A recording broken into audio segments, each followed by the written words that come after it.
Hi and welcome to Talk Solent, the show where we give our opinions on news that's cropped up this week in our region and beyond. I'm Jonathan Hines and we'll be scrutinising 7 articles today.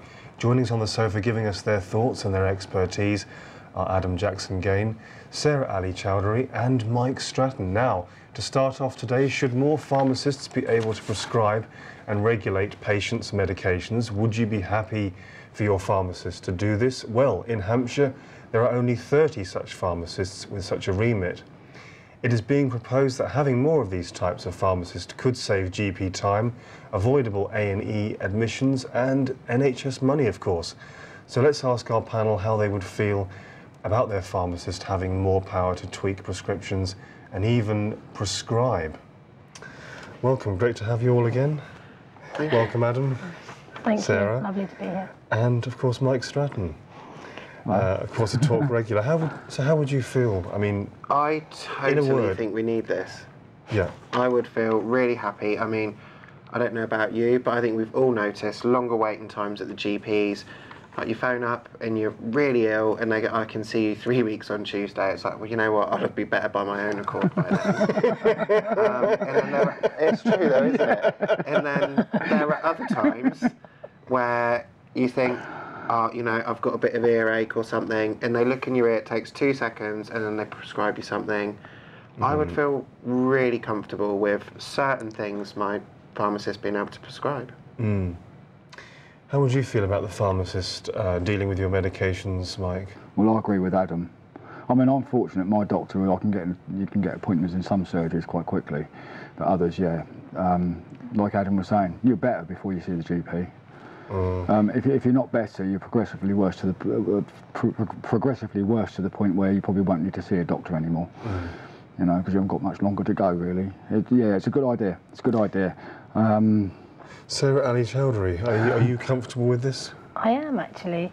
My pharmacist is absolutely brilliant, and I've had some serious issues over the past few years, and sometimes the doctor hasn't been available, and I've been to the chemist, and they've been able to help me in the best possible way that they see fit, and I trust them, and I would happily rely on them.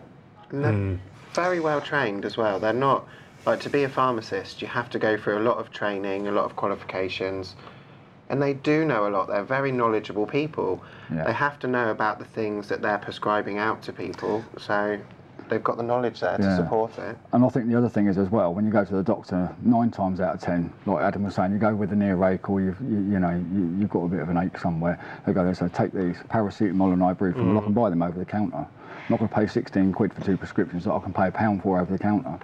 But then you see, sometimes you get the issues with phoning up the doctor and then trying to get through the receptionist, which is a bit of a mission in itself sometimes.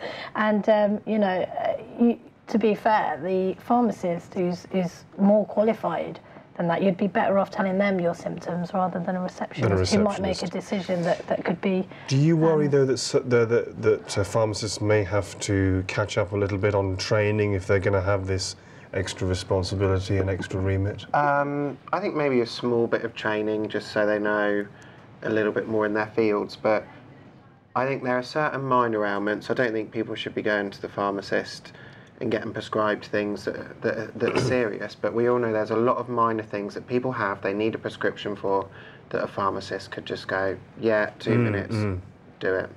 And also they can adjust your medications if you've got several medications that might conflict with each other. They will have the power, the remit to reduce some or take some away, which can avoid some avoidable A&E admission. So that's good as well. So, excuse me. The NHS in Hampshire hopes to shave off £58 million from prescribing costs under a proposal in the Sustainability and Transformation Plan, but there are only 30 in the whole of Hampshire pharmacists that can do this. They need to increase that. There's 30 that can do it, as in have the permission to do it, but is there 30 that are capable to do it? I think there's probably a much larger number that are actually capable. So it is just going out and finding out who they are and where they are in giving them the power. So there are, yes, Yeah, well, yeah, they're known as they're known as prescribing pharmacists, and we all know that the NHS needs to save money. But it begs the question: why hadn't something like this been thought of years ago? Why weren't we doing this a long time ago? Why is this such a I think it's groundbreaking innovation things, now? Isn't it? We're now at this desperate need where finally people are going, okay, we can allow it, whereas before I think perhaps we were a little bit too precious. I mean, I think we all go to the doctors or have been guilty at some point of going when we don't need to. Yeah. And there are some interesting stories about people who've turned up at A&E for some rather obscure reasons. Broken a fingernail or something. Which paper were you reading? I saw that one in where I'm from, in Bournemouth. I think that was, I saw that. Yeah, I can't remember. I think it was in the Bournemouth Press. Oh, right. I know, I heard it. Oh, right. It made it to the national. Yeah, I bet it did. Yeah. If that gone online, that would have gone viral. That would have definitely gone viral. So yes, as I said, the Royal Pharmaceutical Society, I managed to say that properly, wants more to be done to recruit pharmacists who can prescribe medication. We'll see.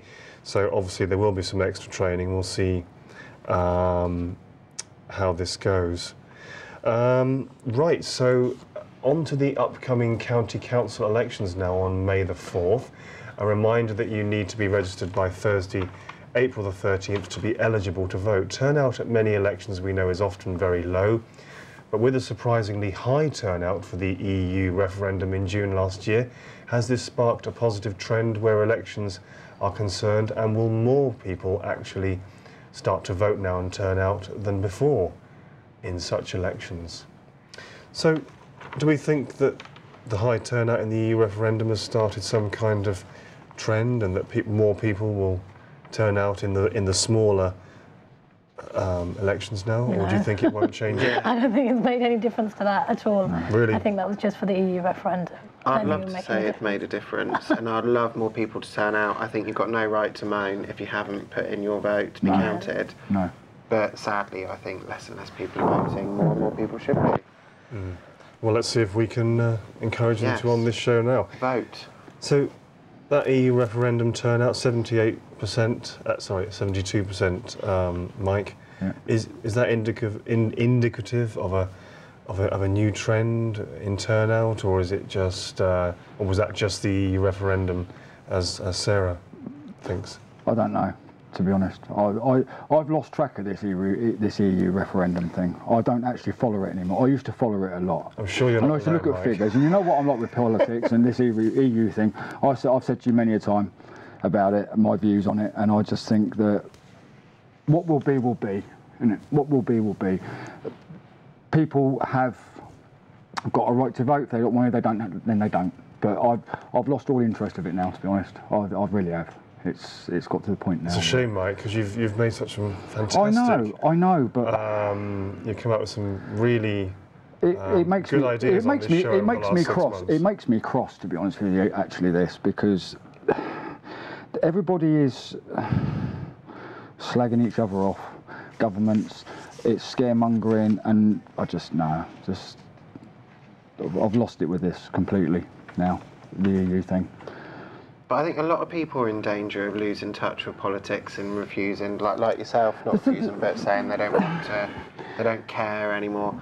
Because it is so, like you say, everyone attacking everyone. Yeah, it is. It has become a show rather than what it actually boils down to, and it is all about PR and media and what papers are on your side. It is. One day something is something, then it changes to something else, and it changes to something else, and you just lose track of it in the end. Well, we've got this new trend now, populism, where people are going for candidates that are from the real world, people who've had real jobs and done, not career politicians. So maybe this is a positive trend. I like that, actually. People are taking control.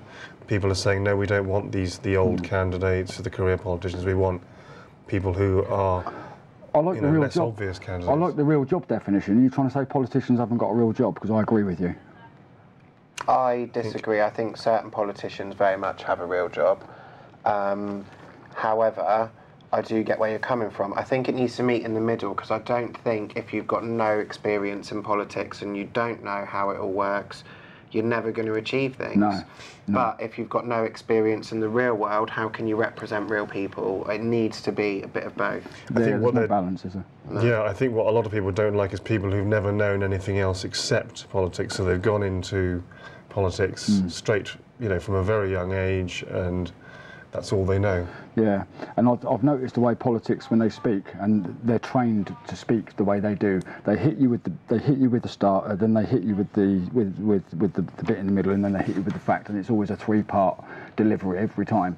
And I just feel that some politicians, if not most, aren't actually proper humans. You know, I think they're more robots, aren't they? They're programmed to say what they want you to hear, and it's a really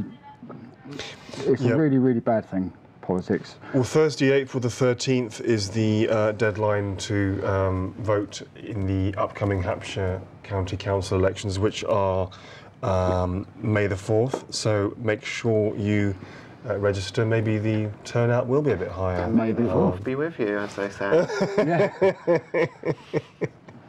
So April the 13th is that. Oh, I thought you said May the 4th. Sorry, that's what I jumped about. Did you say April the 13th? I think the show can only get better now. Did you say April the 13th? It's probably a Friday. It's April the 13th. It's a Thursday. Oh, is it? Yeah. So let's see if we can get people voting. Let's see if we can make this a new trend since the EU referendum, which that's already 8 months ago, isn't it? Yeah, it's quite a while. I was so for that, you know. I was. And if you want to let us know stories that we can be talking about, then do contact us on our email, talk@solent.com, or tweet using the hashtag #TalkSolent. Coming up, we'll be talking finding new love in your 70s and a letter to an Isle of Wight newspaper.